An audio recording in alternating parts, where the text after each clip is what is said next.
সহজ কৌশল রয়েছে যা আপনাকে অনেক সময় বাঁচাতে পারে। খাওয়ার পর যদি কোনো মশলার প্যাকেট বাকি থাকে তাহলে তা লাইটার দিয়ে একটু গরম করে মুখ বন্ধ করে দিন, যা দেখতে নতুন কেনা প্যাকেটের মতো মনে হবে। ঢাকনা নেই এমন ক্যানের মুখ সিল করার জন্য একটি ফোলানো বেলুন নিয়ে সেটি চেপে ক্যানের মুখে বসিয়ে দিন। বাড়ির বিভিন্ন শস্যের প্যাকেটের জন্য ম্যাজিক নট ব্যবহার করুন, যা সহজে বন্ধ ও খোলা যায়। খাওয়া শেষ না হওয়া রেড ওয়াইনের বোতলে একটি প্লাস্টিকের বোতলের মুখ লাগিয়ে নিন এবং লাইটার দিয়ে গরম করে মুখ সিল করুন। ছোট প্লাস্টিক প্যাকেটের মুখ বন্ধ করতে হলে প্যাকেটটি মুছড়ে একটি দড়ির সাহায্যে মুখ বন্ধ করুন। খাওয়া শেষ না হওয়া বিয়ারের বোতল ফেলে না দিয়ে বোতলের মুখে একটি কাগজের টুকরা দিয়ে চাপ দিন এবং সেটিকে বোতলের মুখে সিল করে রাখুন। বড় সাইজের চাল বা আটা রাখার প্যাকেটের মুখ বন্ধ করতে ব্যবহার করুন বিশেষ ধরনের নট।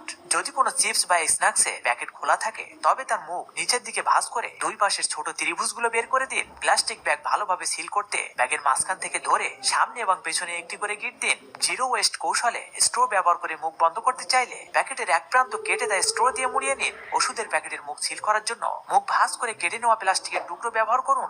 এখন কিছু লাইক সাবস্ক্রাইব পাওয়া যাবে কি?